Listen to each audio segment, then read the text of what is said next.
Saris December 21న Samantha గారిచే గొప్ప ప్రారంభం. ప్రతి 10,000 రూపాయల కొనుగోలుపై ఒక గోల్డ్ కాయిన్ ఉచితం. మీ మనిషి గురించే పూరి జగన్నాథ్ గారు, ఆయన ఒక తరానికి ఎలాంటి బ్లడ్ ఎక్కిచ్చారంటే ఆ బ్లడ్ మా బాడీలో పరిగెడుతుంటుంది. అవును, అలాంటి బ్లడ్ ఎక్కిచ్చారు సినిమాలతో. అలాంటి పూరి గారు ఈ మధ్యకాలంలో ఆయన రేంజ్ సక్సెస్ కొట్టట్లేదు. పూరి జగన్నాథ్ కెరీర్లో వెనకబడడానికి కారణం ఏంది? అసలు ఆయన లైఫ్లో ఏం జరుగుతుంది? ఆయన కంబ్యాక్ ఎలా ఉండబోతుంది మీకు తెలిసి?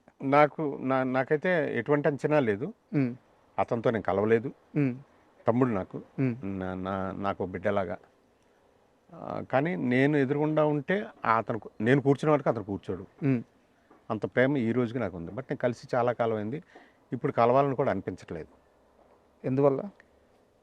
నాకు కొన్ని నచ్చుతాయి. ఇప్పుడు నేను ఒక మనిషినే కదా స్వామి. ఇప్పుడు నాకు కోపం ఉంటుంది, నాకు మౌనం ఉంటుంది, నాకు బాధ ఉంటుంది, నాకు ఉంటుంది కదా. సో అలాగే నేను మనిషినే.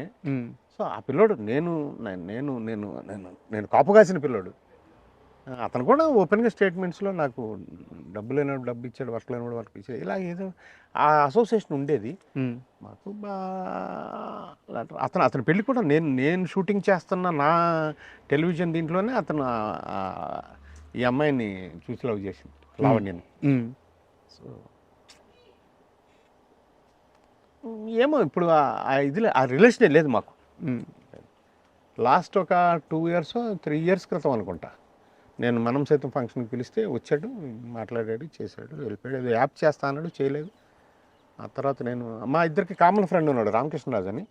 అతన్ని నేను ఎప్పుడైనా బావ అంటాం, అతను బావ అంటాం, నేను బావ అంటాం. అంటే నేను ఇతని కెరీర్ పరంగా నేను కాపు కాసినోడిని, ఆర్థిక పరంగా అతను కాపు కాశాడని నా ఆ ఫీలింగ్. ఏదో మరి అది కరెక్టో కాదో తెలియదు. అతను సినిమాల్లో అతను జీవితం పెరిగిపోయినప్పుడు నేను నా స్థానం నాకుంటేనే నేను అక్కడ ఆ స్థానంలో ఉంటా, లేకపోతే ఎక్కడా ఉండను. పూరి జగన్నాథ్ గారికి స్టార్టింగ్లో ఆ డీడీలో వర్క్ కూడా మీరే ఏదో అప్పచెప్పారని తెలిసింది. ఎన్ని ఎపిసోడ్లు చేశారు ఆయన అక్కడ? చేసాం చాలా, అంటే మేము చాలా చేసాం, చాలా రకాలు చేసాం. ఏంటో పొట్లాలు కట్టుకొని ఫుడ్ తీసుకుని వెళ్ళి చేసుకొని, అంటే మాకు లిమిటెడ్ బడ్జెట్ ఉండేది, అదే చేసుకునే వాళ్ళం. చాలా చేసాం, చాలా రకాలైన ప్రయోగాలు చేసాం మేము. సార్, ఇప్పుడు మీ లైఫ్లో కల్లా మోస్ట్ కాంట్రవర్షియల్ టాపిక్ గురించి మాట్లాడుకుంటున్నాం. అంటే అది మీ లైఫ్కి సంబంధించింది కాదు, మీరు అక్కడ ఉన్నారు. మూవీ ఆర్టిస్ట్ అసోసియేషన్ గొడవలు మీరు ఉండాల్సి వచ్చింది, చాలామంది స్నేహాలను వదులుకోవాల్సి వచ్చింది. అలీతో ఇప్పుడు మీ రిలేషన్ ఎలా ఉంది? చాలా మంచి స్నేహితులు నాకు. ఆ రోజు అలీ గారితో మీరు అంటే ఒక ఫైట్ చేయాల్సి వచ్చింది. అది అతనే మర్చిపోయింటాడు. నేను అలీతో ఫైట్ చేయలేదు కాబట్టి నాకు అది ఏం లేదు. నరేష్ గారితో ఎలా ఉంది మీ రిలేషన్? బాగా. నరేష్ గారితో బాగుందా? నరేష్ గారితో నేను సపోర్ట్ చేసిందేగా, నరేష్ని కూడా చేసిందే. నాగబాబు గారితో? అన్నయ్య కదా. రాజేంద్ర ప్రసాద్ గారితో? రాజేంద్ర ప్రసాద్, అసలు రాజేంద్ర ప్రసాద్ గురించి ప్రపంచాన్ని ఎదిరించాను కానీ నేను ఆ రోజు. కరెక్ట్. కానీ అదే రాజేంద్ర ప్రసాద్ని గెలిపించిన తర్వాత తప్పు చేసామేమని బాధపడలేదా? అయిపోయింది కదా, మాట్లాడండి సార్. అయిపోయింది. చాలా బాధపడ్డారు కదా. అదే రాజేంద్ర ప్రసాద్ కోసం మీరు దాసర్ గారితో కూడా కొంత దూరం అవ్వాల్సి వచ్చింది. పెద్ద పెద్ద ఆర్టిస్టులని ఫైట్ చేయాల్సి వచ్చింది. ఇంతమందిని వ్యతిరేకించి నాకు తెలిసి మీరు, శివాజీ రాజా గారు, ఇంకొకరిద్దరు అనుకుంటాను. శివాజీ కూడా వెళ్ళిపోయాడు మధ్యలో. అవును, శివాజీ, ఉత్తేజ్ కూడా వెళ్ళిపోయారు. స్క్రోలింగ్ కూడా వచ్చేసింది. తర్వాత మళ్ళీ వచ్చారు, గెలిచారు. శివాజీ గెలిచాడు ఆయన మీద, మన అలీగర్ మీద. ఇంతమందిని ఎదిరించి రాజేంద్ర ప్రసాద్ని గెలిపిస్తే ఎందుకు మీరు అనుకున్న రిజల్ట్ రాలేదు అక్కడ ఆయన ఉన్నప్పుడు? నేను పవర్ఫుల్ బాస్. నన్ను మీ దగ్గర పెట్టుకుంటే మీరు కూడా పవర్ఫుల్. వద్దంటూ నేను ఒక్కడనే పవర్. ఇప్పుడు నిజంగా రాజేంద్ర ప్రసాద్ గారితో మీ టర్మ్స్ బాగున్నాయి? నాకేం అవసరం లేదు. నేనేమంటున్నానంటే, నేను బ్రదరు, తమ్ముడు, నేను ఏది ఎక్స్పెక్ట్ చేయను. అంచేత నా స్నేహం ప్యూర్గా ఉంటుంది, నా మాట ప్యూర్గా ఉంటుంది. నేను మీ దగ్గర ఏదైనా ఎక్స్పెక్ట్ చేసినప్పుడు నాలో నటన మొదలవుద్ది. అది నాకు ఇష్టం లేదు. నేను నటించడం మొదలైతే స్నేహంలో నా జీవితం తగ్గిపోతూ ఉంటుంది. నా ధ్యేయం ఏంటంటే, service is God, turn to God before return to God. టైలెండ్లో ఉన్న మన లైఫ్లో నేను ఇంకా పిల్లోడు టైలెండ్లో ఉన్న నాకెందుకు ప్యూర్, దట్స్ ఆల్.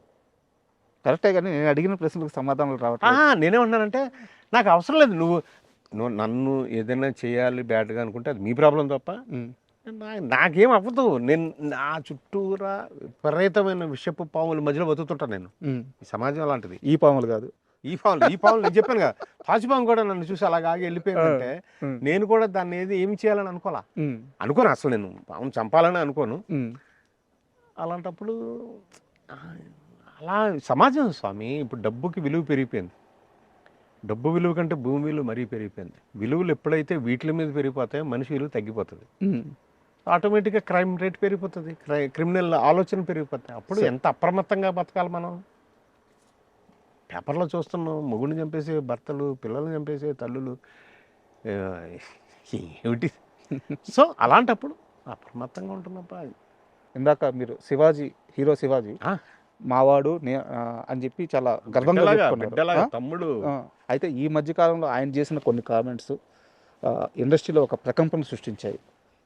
ఆయన చెప్పింది మంచి అని ఆయన చెప్పుకుంటున్నా, బట్ అందులో కొన్ని రాంగ్ వర్డ్స్ దొరికాయి. ఆయన క్షమాపణలు కూడా చెప్పారు. అయితే ఆయన్ని ఇండస్ట్రీ వదలలేదు. బట్ అసలు ఆ మొత్తం వ్యవహారాన్ని మీరు ఎలా చూస్తారు? నేను అంటే ఆ వ్యవహారం లేడీస్కి జెంట్స్కి మధ్యలో అనే ఆలోచించాను తప్ప అనసూయకి శివాజీకి మధ్యలో ఆలోచించలే నేను సార్. ఎందుకంటే అనసూయ గారు కూడా నాకు చాలా విలువ ఇచ్చే ఒక స్త్రీ.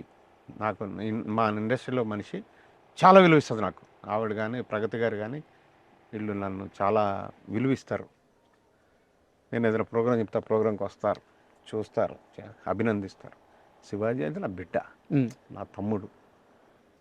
బట్ శివాజీ ఎప్పుడు ప్యూర్గానే ఉన్నాడు.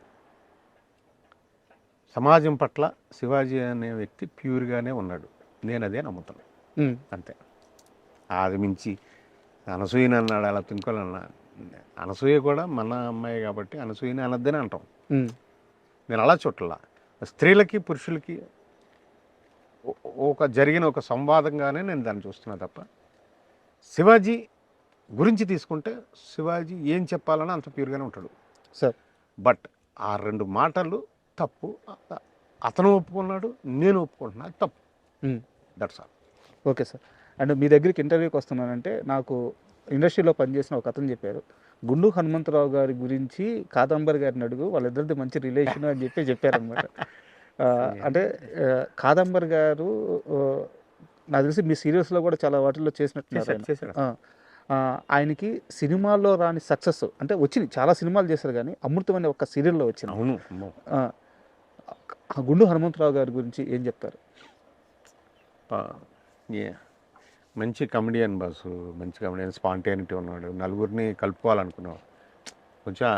కొంచెం ఏదంటే కొంచెం బీపీ అది ఇది ఉండేది. సో అందరిని కొంతమందితోటి విభేదించేవాడు తప్ప ప్రోగ్రాంలకి తీసుకెళ్ళటం మనుషులను అందరిని చాలామందిని ఫీడ్ చేశాడు అతను చాలా కాలం. సో మంచి వ్యక్తి. అతను కూడా అనారోగ్యంగా ఉన్నప్పుడు మేము చాలా, ఇప్పుడు నేను కూడా తలసాని గారిని అక్కడ తీసుకెళ్ళి అన్ని చేశానప్పుడు. బట్ పాపం. అంటే అన్ని సినిమాలు చేసిన గుండు హనుమంతరావు గారు, అన్ని సీరియల్ చేసిన ఆయన చివరి దిశలో ఫైనాన్షియల్గా ఇబ్బంది పడడానికి కారణం ఏంటి? ఏమో మరి నాకు పెద్దగా ఫైనాన్షియల్గా ఇబ్బంది ఏం పడలా. అతను ఇల్లు అది ఉండేది, కొడుకును కూడా ఆదిత్యాన్ని చక్కగా చేసుకున్నాడు. But is happy. I think day 1 నుంచి అతను మంచి పొజిషన్లో ఉన్నాడు సార్. పర్లేదు. అలా అని తరాలకి సరిపడినట్టు సంపాదించడం నేను చెప్పలేను కానీ ఈజ్ గుడ్. ఓకే, మంచి ఇదే.